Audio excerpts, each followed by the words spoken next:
Hola, buenas tardes y bienvenidos al Teatro Thalía a esta presentación de la obra de Santiago Posteguillo, Los tres mundos, la conquista de las Galias, por Julio César. Quería empezar dando las gracias pues primero a todos ustedes por venir en esta tarde que hemos tenido esta tronada, este amago de tormenta, venir tan numerosos. La verdad es que agradezco mucho porque últimamente a las actividades del Museo Liber pues se están viniendo numerosísimos. A las presentaciones de libros que estamos haciendo últimamente han venido muy numerosos. A mi curso de Historia de Roma he visto antes varios de mis alumnos. Muchas gracias por venir. Al club de lectura, a los clubes de cine, a las conferencias, a todas las actividades. Quería también dar las gracias al Teatro Thalía, por supuesto, a la familia Fallos, a María Ángeles Fallos, por acogernos hoy aquí, como cada vez que Santiago pues saca una nueva novela, pues como son tan amables, nos acogen en este teatro maravilloso. También a la editorial Random House Mondadori por creer en Santiago, por editar también a Lucía Luengo, que es una maravillosa editora, y por eso estos libros, además de que los escribe también Santiago, pues luego están también editados, porque es una labor que requiere mucho trabajo y mucha dedicación. Agradecer también a Gourmet Catering por su patrocinio y a Bodegas Vives, que luego nos va a ofrecer un vino cuando acabemos esta presentación justo enfrente en el Museo Liber. Y agradecer a la Sociedad Libertas 7, nosotros somos la Fundación Libertas 7, que es la que hace el Museo Liber, agradecerles por su apoyo para que podamos seguir haciendo cultura en esta ciudad. Y bueno, pues quería empezar hablando de esta novela.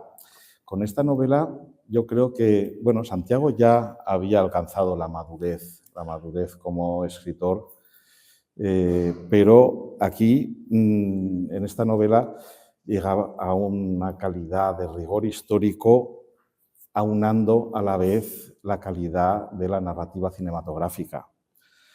En esta novela vemos cómo la República Romana agoniza, cómo está cayendo totalmente ya en un momento que podríamos decir que ya no es república, pero aún no es imperio. En este momento estamos ante el triunvirato, ante el dominio de tres grandes hombres en la República Romana. Por una parte, Julio César. Julio César, que en este momento, Cayo Julio César, está en el control, en el intento de conquista de las Galias, y es la parte más importante de la narración de esta novela. Por otra parte, tenemos a Cneo Pompeyo Magno, que ha conquistado buena parte de Oriente y podríamos decir que cree que ya está durmiendo sobre sus laureles, se ha casado con Julia, con la hija de Julio César, lo cual ha tejido una gran alianza entre ambos. Y está en Roma, y está entre las luchas de poder de Roma. Y finalmente tenemos a Craso, a Publio Licinio Craso, que, pese a haber vencido a Espartaco, pues tiene un sabor agridulce, porque una parte de esos laureles de haber vencido a Craso pues se los ha quedado Pompeyo. Y entonces sueña con grandes glorias militares en Oriente. Es el hombre más rico de Roma, pero el oro no lo es todo para un romano. Su dignitas requiere que tenga unas grandes conquistas militares. Con lo cual tenemos tres mundos. Esos tres mundos de las Galias, el mundo de Oriente, pero aquí se cuela un tercer mundo, el mundo de Egipto, el mundo de los Ptolomeos, donde aparece un personaje interesantísimo en la historia, que es Cleopatra, muy joven todavía, descendiente del gran Ptolomeo, el general de Alejandro Magno, que fundó la dinastía de los Ptolomeos y que dará mucho que hablar seguramente en las novelas siguientes, que dio mucho que hablar en la historia.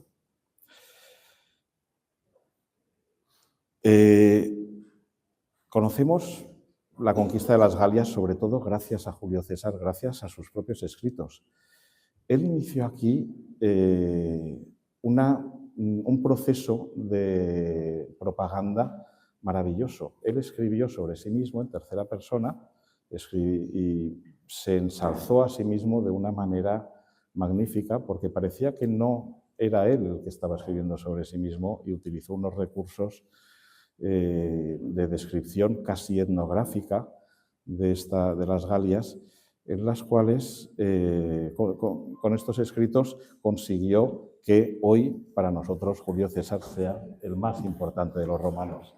Y saludamos a Alejandro Morte.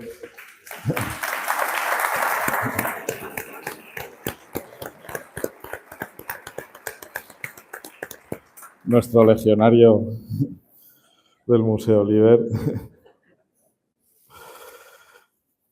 Y le damos las gracias por acompañarnos siempre en todas estas presentaciones.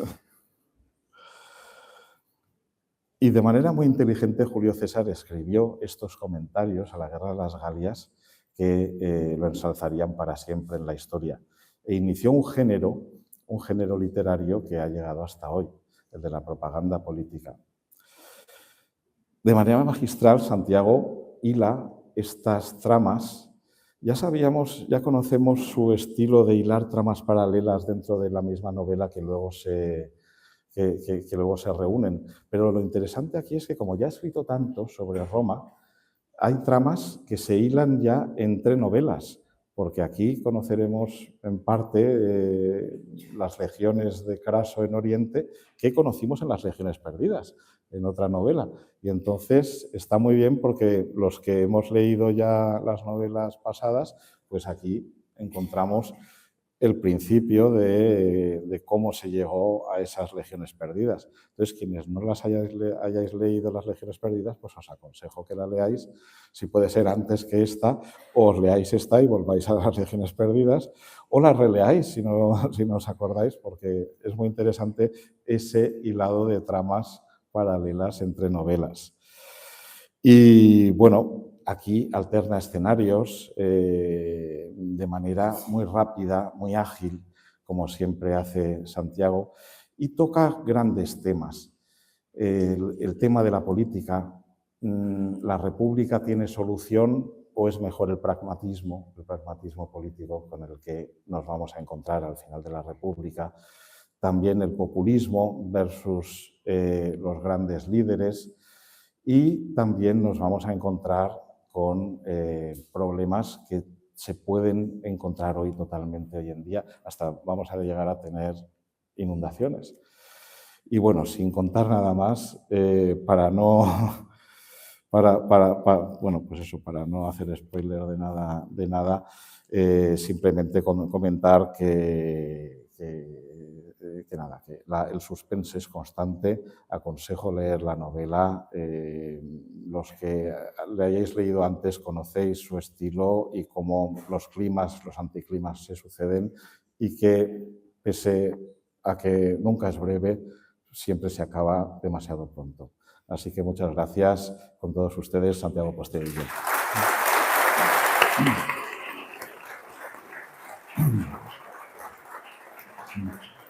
Muchas gracias por estar aquí, la Legión. Gracias, Alejandro, gracias a la editorial, gracias a todos ustedes por estar aquí. Y bueno, como ha hecho Alejandro una perfecta introducción al contexto histórico, yo voy a hablar un poco más de cómo construyo, ¿no?, la novela. Estamos en Bibracte, en el centro de la Galia, en el año 52, y un Julio César bastante agotado, bastante cansado, le dictará a uno de sus escribas la frase Gallia est omnis divisa in partes tres. La Galia está dividida en tres partes. Y en el siglo XXI todos los estudiantes de la EBAU de letras dirán, ¿por qué? ¿Por qué hiciste esto? ¿Por qué tuviste que escribir este texto para que luego 2000 años tengamos que estar con él? Pero realmente lo que él quería era, sin duda, contar su relato, porque como buen político sabía que controlar el relato era fundamental. Es un relato que no solamente lo han leído y lo leen y lo estudian en bachillerato y en las EBAUs, sino que además hay guionistas de cómic que también repararon en la Guerra de las Galias. Concretamente, el magistral guionista, el primero y el que crea a Asterix y Obelix, se fijó mucho en el comentario de la Guerra de las Galias. Hay algunos de los cómics de Asterix que literalmente surgen del comentario de la Guerra de las Galias de César. Hay un momento donde César, en esta sucesión de campañas militares con respecto a un grupo de galos, a los que denomina galos belgas, de ellos dirá, belgae fortissimi sunt, los belgas son los galos más fuertes.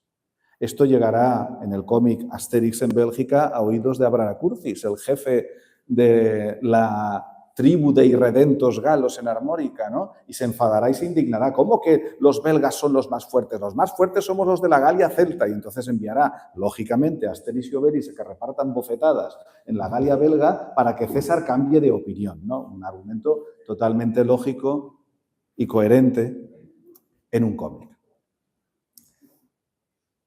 Yo creo que mi primera aproximación a César fue a través de Asterix y Obelix, y probablemente la de muchos lectores que sean o niños o adolescentes. De hecho, yo leí con auténtica pasión todos los cómics de Asterix cuando era adolescente, y si en algún momento de los tres mundos, leyendo las 1000 páginas de los tres mundos, ¿creen ustedes que entre sus páginas se cuelan Asterix y Obelix e Idefix? Estoy convencido de que son lectores inteligentes y que no se equivocan. Hechos siempre desde la máxima admiración y respeto y cariño. Pero esto no es un cómic, es otro género. Estamos en una novela histórica. Y tengo que medir en una novela el tiempo y el espacio. Y luego buscar algún otro equilibrio que explicaré, algún otro equilibrio narrativo. En el tema del tiempo, en otra presentación que tuve no hace mucho en Valencia, con la Universidad de Valencia, nuestro mutuo amigo Alejandro Baliño, que no sé si estará por la sala, no estoy seguro, pero bueno, solo voy a hablar bien de él, o sea que no va a pasar nada. Pero es verdad que Alejandro me dijo un día, Santiago, creo que no estás calculando bien el tiempo, porque tú me has dicho que esta es una saga de 6 novelas, digo, y mira, en Roma soy yo, cubres 23 años de la vida de César, que vivió 56, y narra su juventud. En Maldita Roma, su ascenso político, pero cubres otros 18 años. Te quedan unos 15, pues yo lo veo para una tercera novela, pero ¿dónde vas a sacar la cuarta, la quinta y la sexta? Y es cuando yo tengo que explicar que el tiempo real y el tiempo narrativo son diferentes, no van de la mano. El gran escritor británico Henry Fielding, del siglo XVIII, ya explicaba cómo en sus narraciones él aceleraba o deceleraba la narración en función de que a su protagonista le pasaran más o menos acontecimientos interesantes. ¿Y qué es lo que nos ocurre con la vida de Julio César? Que cada vez es más intensa. De hecho, llevo 3000 páginas.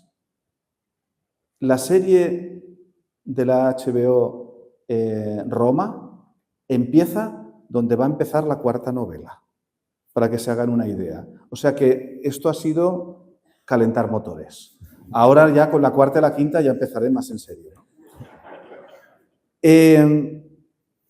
De hecho, 23 años de la vida de César en Roma soy yo, 18 años de su vida en maldita Roma, 5 años de su vida en los 3 mundos. 3 años para la cuarta novela, 3 años más para la quinta y finalmente 367 días, porque hay 2 días muy importantes que estás contando ahora en tu curso, para la última novela. Como ven, está todo calculado. De hecho, como muy bien has apuntado, y esto no me lo han comentado en otras presentaciones, y es verdad, lo has observado, no solo las novelas de una saga que escriba están interrelacionadas, sino que todas las novelas que yo voy escribiendo hay interrelaciones. Y efectivamente, aquí llegaremos al desastre de Craso en Partia, pero no lo narraré porque está narrado en otra novela, en la última novela de Trajano. Y de hecho, ayer, hablando con Ana, con mi pareja, me dijo qué frase tiene que ser el principio de la quinta novela. Porque esa quinta novela tiene también una conexión con la Legión Perdida. Y creo que ya tengo también el título. El título de la cuarta lo tengo, el título de la quinta tengo una buena opción. Así que es verdad que todo el universo que estoy contando de Roma está interrelacionado. Pero bueno, volvamos a los 3 mundos. Los 3 mundos vamos a tener entonces este cruce de, estos 5 años. Pero otra forma de alargar la narración, si concentramos en el tiempo, es con el espacio. Estamos en menos años, pero me he de ocupar no solo de un hilo narrativo, sino de varios hilos narrativos. Es verdad que he hecho esto, pero siempre me gusta revisar modelos anteriores de otros autores para ver cómo han estado funcionando a la hora de cruzar escenarios muy distintos. Me puedo ir a modelos como el cruce de escenarios en la novela de Stern, las opiniones y vida de Tristram Shandy, por ejemplo, donde se nos están cruzando un montón de personajes y un montón de historias. O me puedo ir a cosas mucho más modernas. Me puedo ir a autores tan modernos como Thomas Pynchon en su novela V, enigmática V.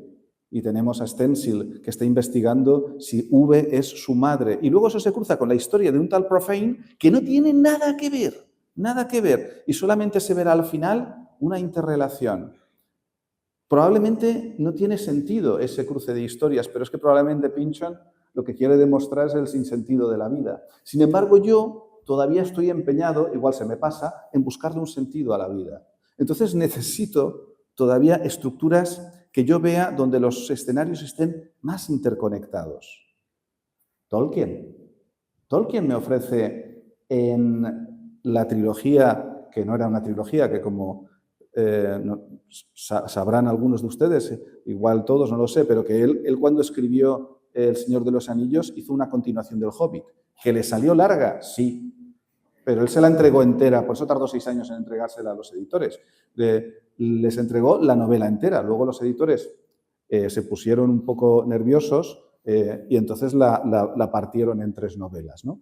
El caso es que ahí tenemos la separación, ¿no?, de un grupo de la comunidad del anillo que va por un lado y Frodo y Sam por otro. Y luego tendrá que cruzar las historias.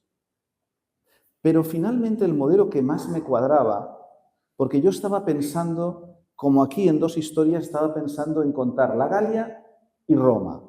Porque cuando César está en la Galia, está también a su vez pensando constantemente en Roma y me doy cuenta que tengo que contar las 2 cuestiones en paralelo. Y entonces pienso que como tengo un gran proceso histórico, el modelo que me encaja perfectamente es el de Charles Dickens con Historia de 2 ciudades, donde nos narra la Revolución Francesa desde 2 puntos de vista, el interno, París, y el externo, Londres. este creo que puede ser mi mejor modelo.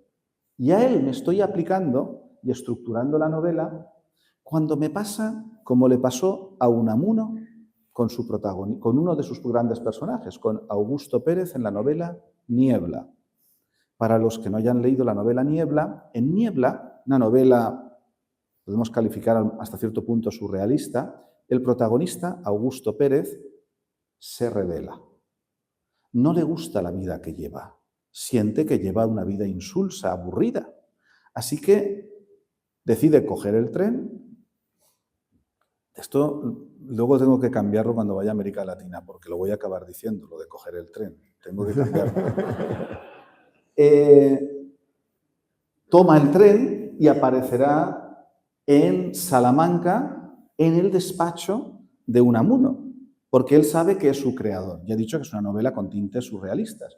Y se queja a su creador de tener una vida insulsa, insípida, y él quiere una vida mejor, más intensa, más importante. Y Unamuno se introduce también en su propia novela como personaje, tal y como era, un personaje, un escritor relativamente arisco, ¿no? Y se enfada con su protagonista, hasta el punto que en mitad de la conversación le dice, ¿no?, que poco menos que cuando salgas por esa puerta, morirás. Ahí lo dejamos y el que quiera que lea la novela, que realmente es muy interesante si no han leído Niebla de Unamuno. Y yo tenía mis dos escenarios, Galia y Roma, y entonces se me revela un personaje, Cleopatra. Claro, yo había narrado que Cleopatra nacía, ¿no? Y en mitad de Maldita Roma detengo la narración de César para irme en el año 69, cuando César está ingresando en el Senado con 30 años, y me voy a Alejandría para narrar el nacimiento de una princesa egipcia que no es otra que Cleopatra VII. Pero yo digo, bueno, y ahora la dejamos aquí, algún capitulito en Maldita Roma, y luego la aparcamos hasta la quinta novela. No. Cleopatra viene y me dice, no, que yo voy a estar callada y sin salir hasta la quinta novela, no. Y además me hace ver, ¿cómo vas a contar la lucha política en Roma del 58 al 52, con un triunvirato, con un César sí que está en la Galia, pero un Pompeyo y un Craso que tienen los ojos puestos en Egipto?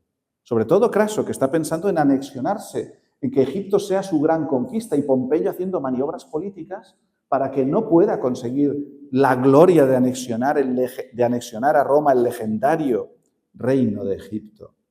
Y lleva razón. No puedo hablar de la política en Roma olvidándome de Egipto. Así que, vale, me veo abocado a 3 escenarios y andaba ya confundido con cómo titular entonces la novela. Claro, viene otra vez Ana, me rescata y me dice, a ver, 3 escenarios, 3 mundos, los 3 mundos. Digo yo, pues es verdad, los 3 mundos. Tenemos entonces, por un lado, el tiempo narrativo 5 años, 3 mundos, 3 escenarios. Estos 3 mundos, hemos de entender un poco más cada uno de ellos. La Galia, primero, que no es lo que entendemos hoy o lo que el diccionario de la Real Academia de la Lengua suele decir por galo o gala, que hoy día está identificado normalmente con francés o francesa. La antigua Galia quería decir, para los romanos, la incorporación al poder central de Italia y a una Hispania romanizada de los territorios que actualmente incluirían Francia, Bélgica, Holanda, Luxemburgo, Suiza, todo el sur de Alemania, todo lo que queda al sur del Rin, y Britania. Y si lo pensamos bien, ese proceso histórico de unir esos territorios es la forja de Occidente. Julio César, con la conquista de las Galias, en esos 5 a 6 años, está forjando Occidente. Que luego Occidente habrá sido bueno o habrá sido malo, pero ha sido transformador en el mundo. Y el que está en la génesis de Occidente es Julio César. Por eso me parece tan particularmente importante estos 5 años y pensaba que esta historia, solo por sí misma, merecía una novela. Pero además, tengo que explicar que la conquista de las Galias no es una única campaña, sino una sucesión de campañas. Una contra los helvecios, que contra maldita Roma, y una invasión germana que llega desde el norte, liderados 40.000 guerreros germanos seguidos de 120.000 colonos, es decir, venían para quedarse, liderados por el rey Ariovisto. Luego vendrá otra campaña en la Galia belga, a la que he aludido al principio, otra campaña para hacernos con el control de la costa atlántica, donde están los irreductibles galos, allí en Armórica. Campañas para cruzar el Mare Britannicum. Y para eso construirá 2 flotas. La última flota que construye es de 700 barcos, para que intentemos entender un poco la dimensión del personaje Julio César. Nunca volverá a haber una flota tan grande en el Canal de la Mancha hasta el día D del desembarco de Normandía, en 1944. 44, ¿verdad? Creo que sí. Esa es la dimensión de las gestas, maniobras o procesos históricos que genera Julio César.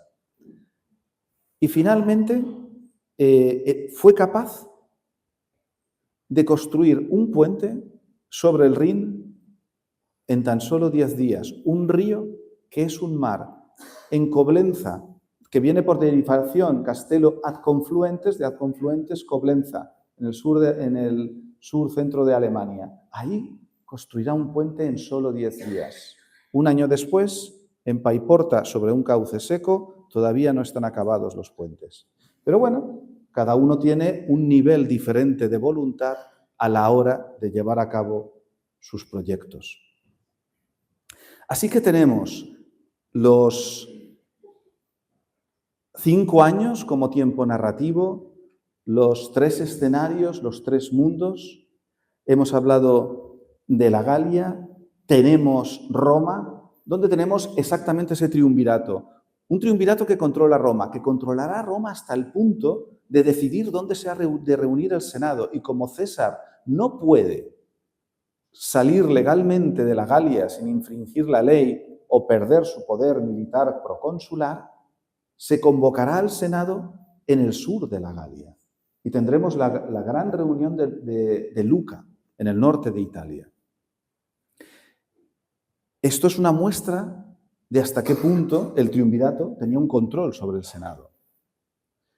Y luego tenemos que narrar ese mundo de Egipto, que además me va a dar pie para narrar toda la adolescencia de una Cleopatra que normalmente, cuando se narra en novela o en cine, siempre aparece a partir de su encuentro con Julio César en el 48. Pero ¿y su vida de antes? Porque en el 48 tiene 22 años, pero ¿y su vida de antes?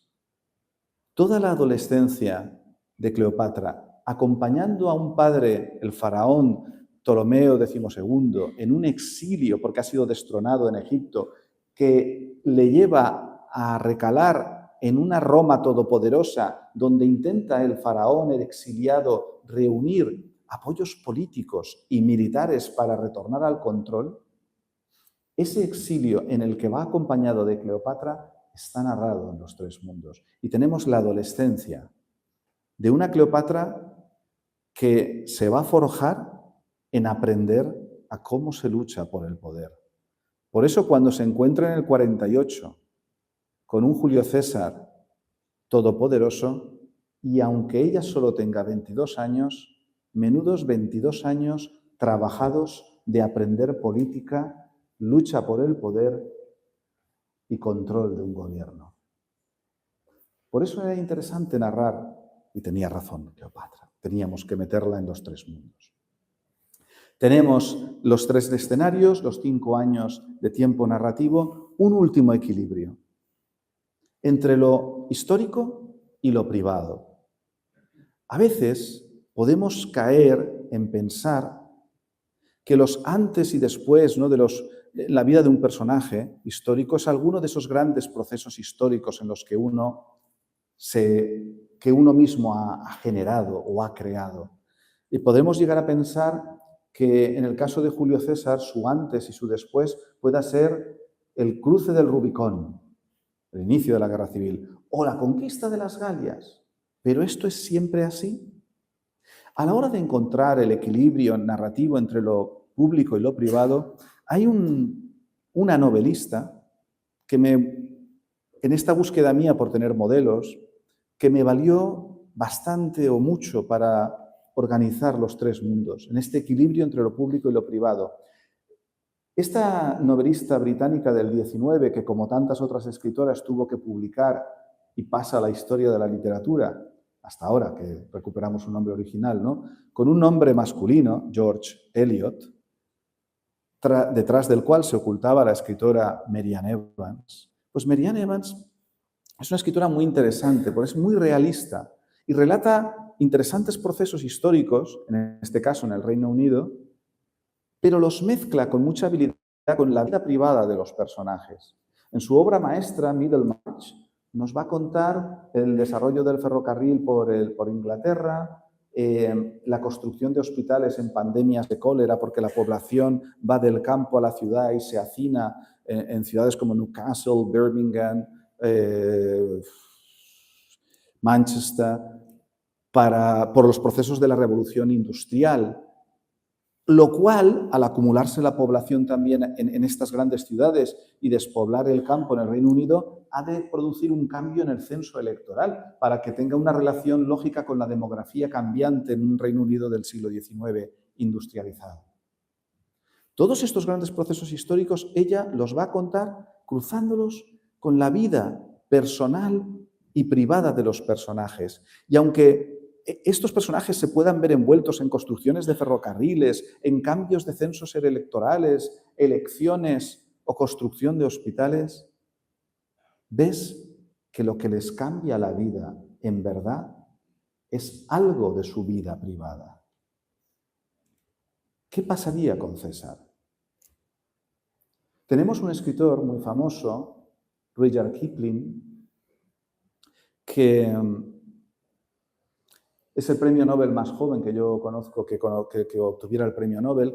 La obra más conocida de Kipling, sin duda alguna, es El libro de la selva. Kipling tuvo una vida privada un poco complicada. Tuvo 3 hijos, 2 hijas y un hijo. El hijo fallece. Para el hijo, en un intento de rememorarlo, escribe un poema muy famoso que se llama If, sí, sí condicional, donde el padre da muchos consejos a un hijo. Hijo, si te encuentras con el fracaso y con el triunfo, trata por igual a esos 2 impostores. Y así le va dando muchos y diferentes consejos. Es un poema que se estudia siempre en secundaria en el Reino Unido. Luego hizo un viaje a Estados Unidos en el que iba con su esposa y con su hija pequeña Josephine, de 7 años. Y enfermaron tanto el padre como la niña pequeña de tuberculosis en el trayecto en barco hasta Nueva York. Al llegar a Nueva York separan al padre y a la hija para que no se estén infectando el uno al otro. Ven al padre muy débil, muy frágil, lo instalan en un hotel en Nueva York y él siempre está preguntando, como parece lógico, constantemente por la evolución de su hija pequeña Josephine. Y como lo veían a él tan frágil y tan débil, decidieron mentirle. Y le dijeron que iba mejor. Hasta que él ciertamente consigue recuperarse. Y por fin, lógicamente, querrá reunirse con su hija pequeña. Y tendrán que ir y decirle, Rudyard, Josephine no lo ha superado. Dicen que Kipling no lloró. Dicen que Kipling no le escribió nunca nada a su hija. Incluso se le criticó en décadas posteriores. Ya fallecido Kipling, que cogería su biblioteca y al fallecer la legó a la hija que quedaba superviviente. Y se le criticaría a Kipling, fíjate, para el hijo ese magnífico poema y para su niña pequeña nada. Porque nos encanta juzgar y sentenciar a las personas, aunque no tengamos ni puñetera idea. La hija mayor fallecería, anciana, en los años 80 y legó la biblioteca de su padre Kipling a las autoridades británicas, y una bibliotecaria, a finales de los años 80, empezó a catalogar todos los libros y encontró un manuscrito que tuvo que desempolvar y se dio cuenta que era el manuscrito original del Libro de la Selva. Y ahí, escrito del puño y letra de Kipling, una dedicatoria. Para mi hija Josephine, para quien he escrito esta historia. Para Kipling, el antes y el después en su vida no fue la publicación del Libro de la Selva, no fue que le dieran el Premio Nobel de Literatura, fue algo aterrador que ocurrió en su vida privada. Y con Cayo Julio César pasa exactamente lo mismo. Los libros de historia, no critico aquí, yo creo que abrumados por los procesos históricos en los que se ve envuelto Julio César, es como si no encontraran tiempo, lugar o líneas para hablar de lo que probablemente marcó un antes y un después en la vida de Julio César. Pero claro, Los Tres Mundos es una novela histórica y aquí podemos hablar tanto y con tanto detalle de su vida pública como de su vida privada.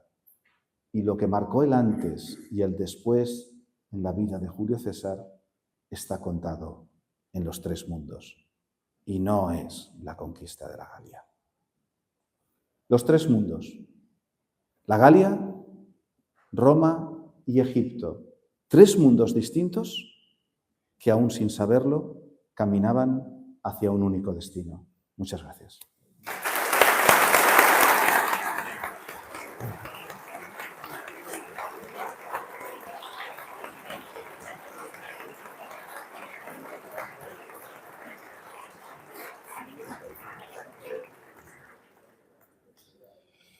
Pues muchísimas gracias, Santiago. Vamos a iniciar un turno de preguntas, de intervenciones.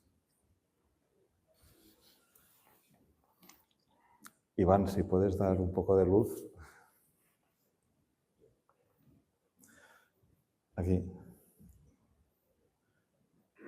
Gracias, Santiago. Enhorabuena por la novela. Yo, al leer las dos novelas anteriores de Julio César, me dio la impresión de que Julio César era una persona orgullosa, vanidosa, algo a veces arrogante. Y quería preguntarte si los datos históricos son, así como las fuentes de recibe, o hay alguna aportación del autor al perfil psicológico del personaje. Gracias por la pregunta. Sí, siempre es complicado hacer perfiles psicológicos de personajes históricos muy conocidos y sobre los que han escrito muchos y de quienes hay muchos datos contradictorios, ¿no? ¿Por qué? Porque de Julio César tenemos información sobre su carácter, pues de autores que pueden ser, digamos, más proclives a favorecer la figura de César, y otros que pueden ser claramente que se decanten por criticarlo, ¿no? Como sus enemigos, ¿no? Como puede ser un propio Cicerón, por ejemplo, ¿no? Entonces, claro, cuando te llegan datos contradictorios es complicado. Hay que intentar ver el conjunto de datos que tienes y también ver esas coincidencias, porque a veces, por ejemplo, hay coincidencias entre enemigos y amigos de César. Por ejemplo, todos amigos y enemigos de César decían que era un gran orador. Hombre, pues si lo dicen sus amigos y lo dicen también sus enemigos, ese va a ser, digamos, un dato que vamos a tener claro, ¿no? Sí que parece que llegó a tener una cierta arrogancia, ¿no? Debe ser complicado cuando consigues llegar a ciertos niveles, ¿no?, de poder político y de poder militar, en una época, además, perdónenme, no había ni psicólogos ni cosas de estas para ir ahí a hacer terapia ni nada de todo esto, debe ser difícil que en esa vorágine de poder no caigas en cierta arrogancia o cierta vanidad. Lo que sí que es verdad es que había puntos de control en esa arrogancia, que era, por ejemplo, nunca César infravaloró enemigos en el campo de batalla. Nunca los infravaloró a sus enemigos en el debate político. Y quizás su único grave error es no haber tenido más arrogancia y no haber ordenado la ejecución de sus enemigos, porque son todos esos enemigos a quienes él perdona los que lo rodearán y asesinarán el 15 de marzo del 44. Así que tuvo momentos de vanidad y arrogancia, pero yo no diría que alguien que tiene toda esa generosidad política es una persona donde prima la vanidad y la arrogancia. Creo que tuvo momentos, pero que no era, digamos, algo definitorio de su carácter.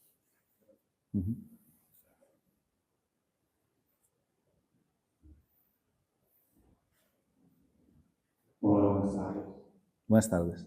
Tengo dos preguntas, si puedo. La primera, que es común mucho, la cuarta novela, ¿cuándo saldrá? Vale. Bueno, yo trabajo... Bueno, dime la otra pregunta.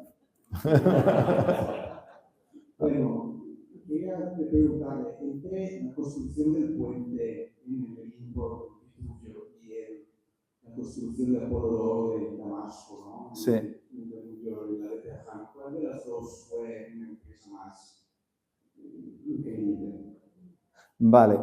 Son empresas diferentes.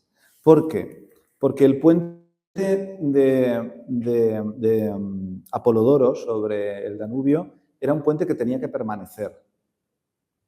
Para lo cual, y aparte no tenía una presión de tiempo tan fuerte como la tenía Vitruvio. Entonces pudo construir grandes pilastras de piedra, ¿no?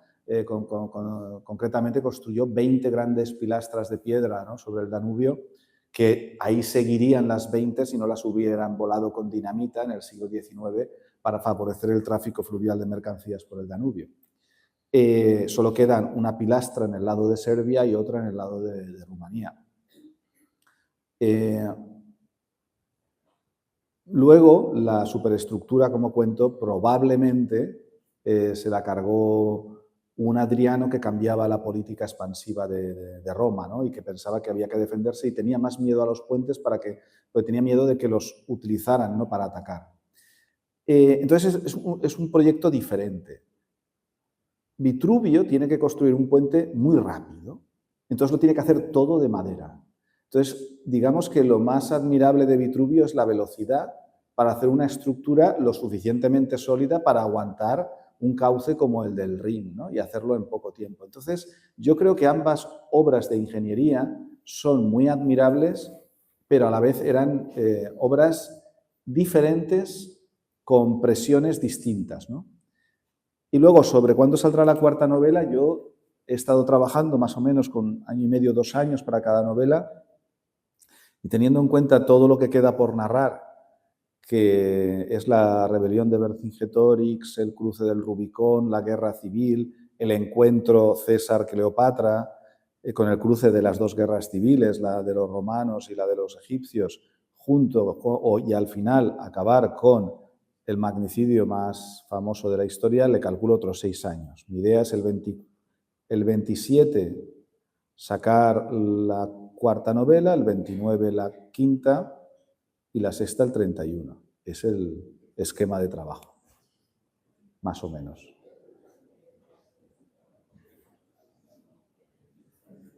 Pero no me comprometo en sangre a eso, ¿eh? O sea, quiero decir... Bueno, esta tarde lo estaba hablando también con mi pareja. Bueno, George Martin lleva mucho tiempo para sacar la sexta, o sea que tampoco...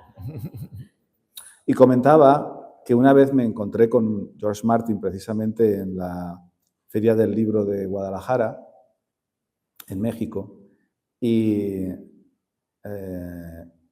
bueno, me preguntó que qué hacía yo y tal. Yo le dije, bueno, yo hago lo que tú haces, pero con romanos, ¿no? Y muy amable, muy cercano, muy atento, muy simpático, con su gorra de capitán de barco, tal cual aparece en las fotografías. Y hablamos un momento de la presión y yo le dejé caer un poco, ¿no? También el tema este, ¿no? De esa novela que falta y tal. Y me dice, Santiago, nunca te recordarán porque entregues las novelas a tiempo. Solo te recordarán en función de si las novelas están bien o mal. Vale. Si me lo vuelvo a encontrar, ya le he prometido a mi pareja que le diré, bueno, vale, pero te estás pasando un poco, ¿no? Quiero decir, de frenada. Pero bueno, seguro que tiene un argumento inapelable. Pero yo, el 27.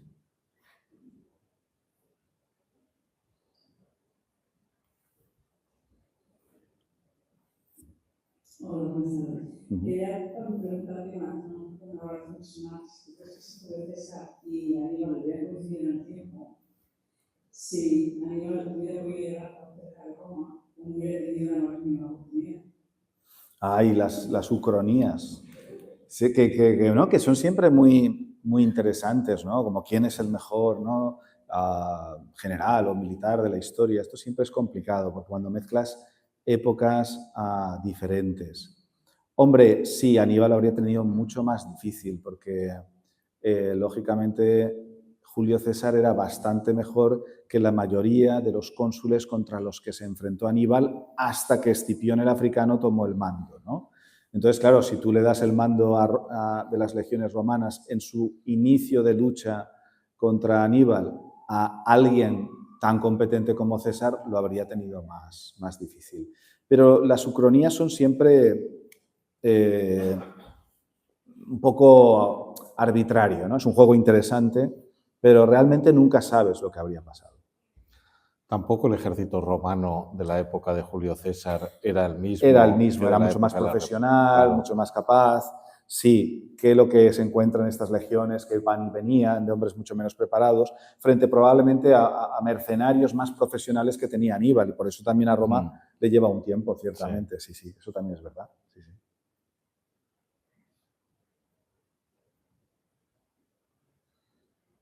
No sé si hay alguna pregunta más. Allí creo que veo una mano.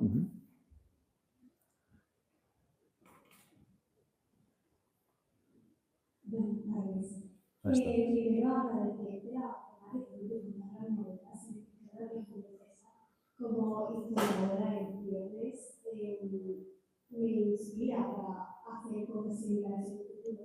Pero a mí me gustaría preguntarte si en este momento en el que César está sentado en la Galia, ¿quién crees que ocupaba más tiempo en sus preocupaciones?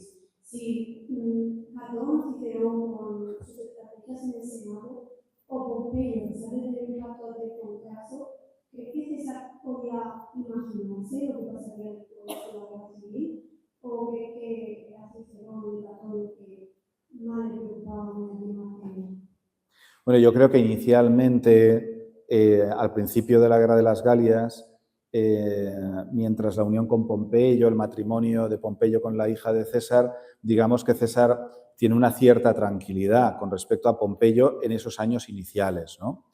Y que, sin embargo, siempre está mucho más inquieto por un Catón al que ve como muy radical, con el que es prácticamente, por no decir completamente imposible negociar nada, y un Cicerón con el que sabe que se puede negociar, pero que sabe que es más inteligente que Catón.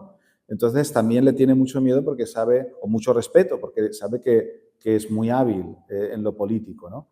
Entonces yo creo que él inicialmente está más preocupado por Cicerón y Catón que por Pompeyo, por estos lazos familiares. Pero luego los acontecimientos históricos van a hacer ciertamente que su preocupación por Pompeyo crezca en el año 51, 50, hasta el 10 de enero, 11 de enero del 49, ¿no? Que es el cruce del Rubicón.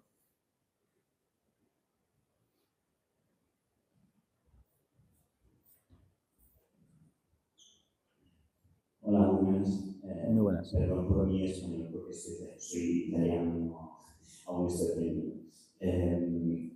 quería preguntarle qué consejo daría usted a un escritor, o sea, a alguien que quiere ser escritor y sobre todo un consejo para escribir una novela histórica que, o sea, que trabaje bien, o sea, que haga bien su trabajo.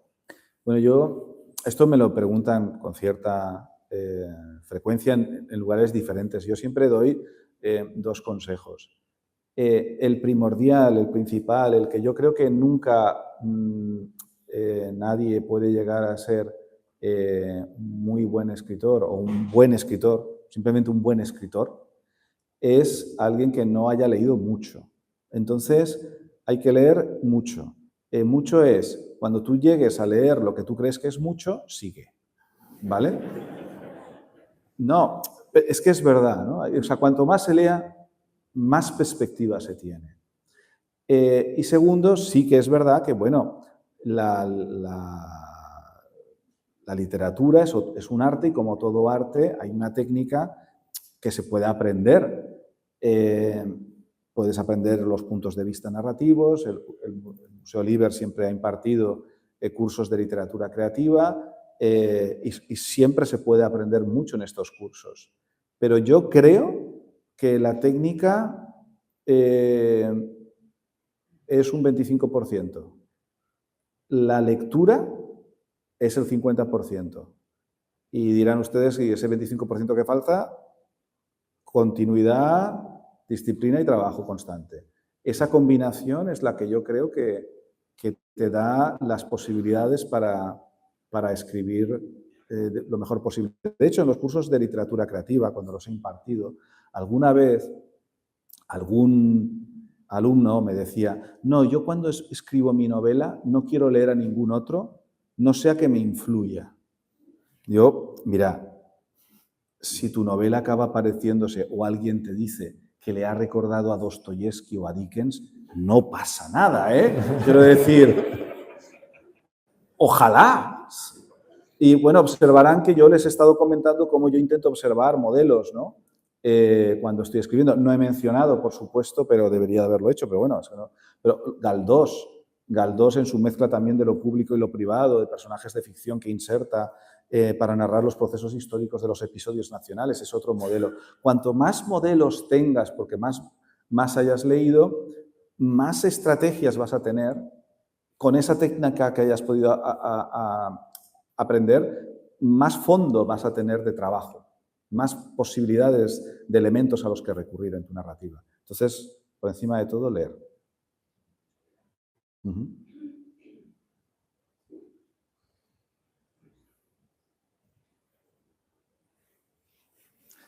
Allí veo una mano levantada. Mientras no vivas en el pueblo de Amanece, que no es poco, y te salga Faulkner, ya, sí, sí. Entonces te echan. Sí, bueno. Hola, buenas tardes. Me gustaría que se centrara en Julio César, el político. Y aunque parece ser que el mundo de la política por lo que yo escribo ya se parecía bastante actual, si Julio César se pudiera trasladar a la época actual, en la escena actual, ¿cómo crees que se volvería en este mundo de la política que tenemos hoy? Gracias. Nuevamente volvemos a la ucronía, ¿no? Pero, a ver, pues para empezar, daría los mejores discursos del Senado y del Congreso. Los haría siempre, además, sin leer nada. Y sería un gran comunicador en todos los niveles.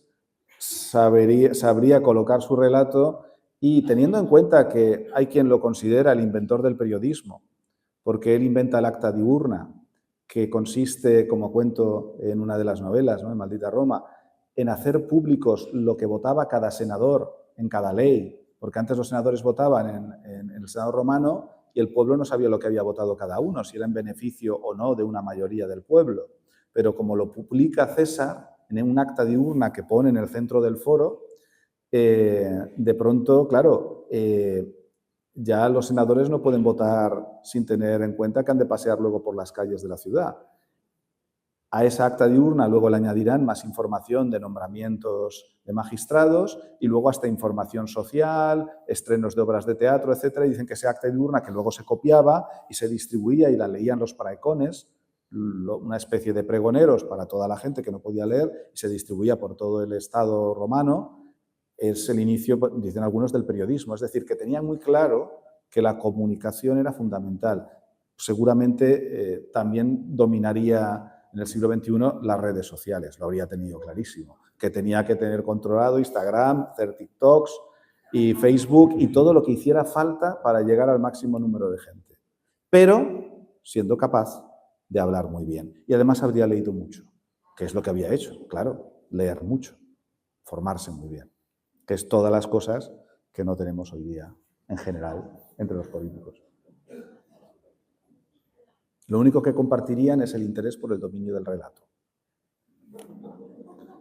Y ahí lo dejo, ahí lo dejo.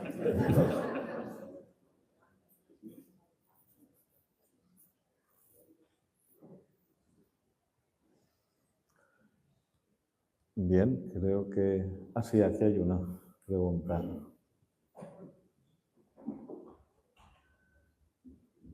Disculpe, soy el mismo de antes. Tengo dos preguntas más. El pasaje este donde aparecen Asterix y Obelix, ¿es una invención suya o está citado en alguna fuente? A ver. Es un spoiler. No, pero vamos a ver. O sea, es una licencia mía, evidentemente. Es una licencia mía, sí, claro, es una licencia mía. No, sí, es una licencia mía, evidentemente. Y después, Escipión, Julia, Trajano y César, para el 2033, y ha pensado que puede ser Quito. Bueno, yo creo que anticipo bastante más por encima de la media que cualquier otro escritor lo que voy a hacer en los próximos 6 años. Entonces, ya lo que voy a hacer de aquí a 8 años no lo tengo decidido. Entonces, hasta ahí no puedo llegar, En el 2031 me hace esa pregunta.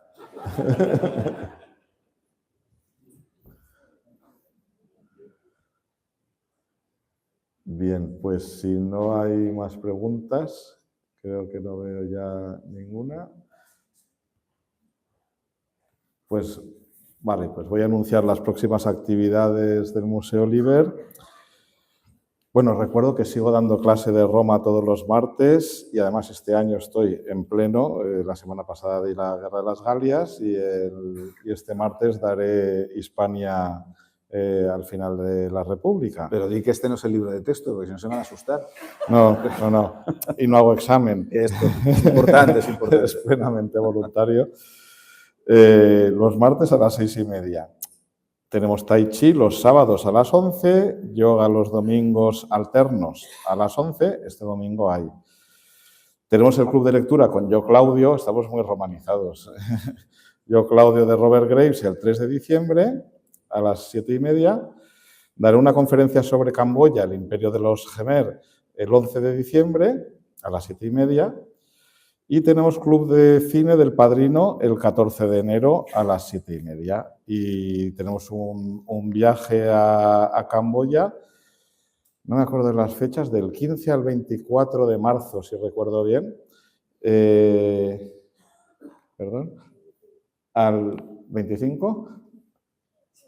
Bueno, está en la web todo, en nuestras redes sociales, museoliber.org. Y bueno, si no recibís la información sobre el Museo Liber, ahora enfrente, como vamos a pasar al Museo Liber, donde Santiago estará encantado de firmar su libro, podéis comprar también allí el libro y os serviremos un vino, gentileza de Bodegas Vives, pues allí podéis apuntaros para recibir nuestra newsletter y recibir también por WhatsApp nuestras actividades. Y también os podéis apuntar para haceros amigos del Museo Liber y así la próxima vez estar en primera fila y podéis reservar plaza y también podéis reservar para todas nuestras actividades. Así que muchas gracias por venir esta noche, muchas gracias Santiago, muchas gracias a todos y os invito a pasar a la Y muchas gracias, Alejandro.